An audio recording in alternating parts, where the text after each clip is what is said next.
Vous voyez, je vous ai raconté une histoire de passion. Comment la raison pour laquelle on existe, pourquoi on est là, et puis après les choix, donc les potentiels, comment on s'organise, comment on en vient à arriver à ce moment où on a en vécu, on a toute une histoire, on a fait des choix qui nous ont emmenés à...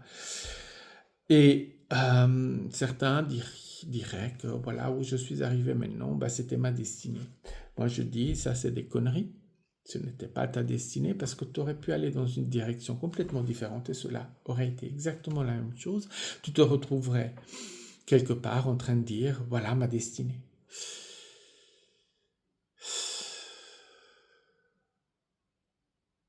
L'important, s'il faut retenir quelque chose, ce qui est important, c'est l'expérience, c'est d'être présent, mais surtout, c'est de trouver l'amour pour soi et l'expression de sa puissance. Et l'expression de sa puissance, ce n'est pas faire péter des choses, lancer des bulles de feu, ou ça c'est pas puissance, ça c'est l'imaginaire humain de se dire qu'est-ce que c'est, je suis puissant, je vois des bulles de feu. Non, la puissance, c'est là, c'est dedans, c'est en nous. C'est ce qui nous appartient. Et pouvoir vivre dans son amour à l'intérieur de ça, se reconnaître, se valoriser, comprendre que notre existence signifie que nous avons de la valeur. Retrouver cela. Parce que dans la vie, dans l'être incarné et dans l'arrivée à ce moment-là, il y a eu beaucoup d'oubli de soi et de sa propre valeur. C'est universel, tout le monde passe par cette expérience-là. C'est intrinsèque parce que c'est ce qu'on nous apprend. Si on n'a pas appris ça, ben on n'a pas vraiment vécu dans cette réalité.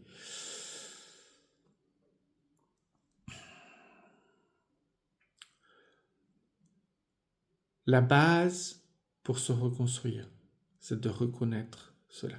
Retrouver l'amour pour soi et sa propre valeur. Et une fois qu'on commence avec ça, on va commencer aussi à reconnaître les moments où on se manque de respect, où on oublie sa valeur. Ce comportement qu'on essaie de justifier en tant que « oh, c'est normal », alors qu'en réalité, c'est un manque de respect. C'est une façon qu'on a de se dévaloriser. Changer son corps, par exemple, c'est pas de l'amour pour soi.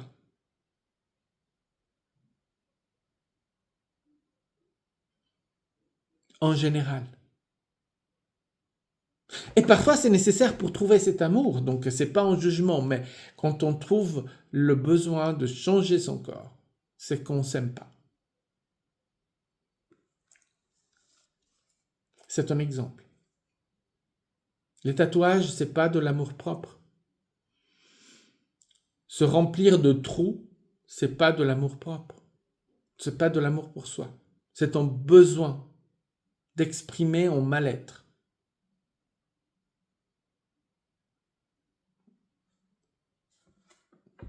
Maintenant, on le fait.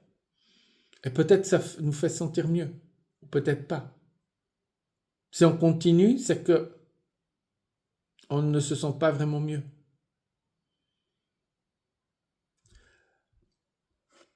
C'est difficile d'admettre. Je n'aime pas. Je fais ça et ça signifie que je ne m'aime pas. Parce qu'on a des excuses. On va toujours trouver des excuses. Mais certains comportements, signifie je ne m'aime pas. Même si c'est des comportements tout à fait normaux, tout le monde fait ça, tout le monde fait ça. Bien, c'est que le mal-amour, la haine pour soi est très répandue. Et on est en train de l'exprimer d'une façon ou d'une autre. Mon travail, c'est de guérir les traumatismes. Le manque d'amour pour soi, c'est le résultat de traumatisme.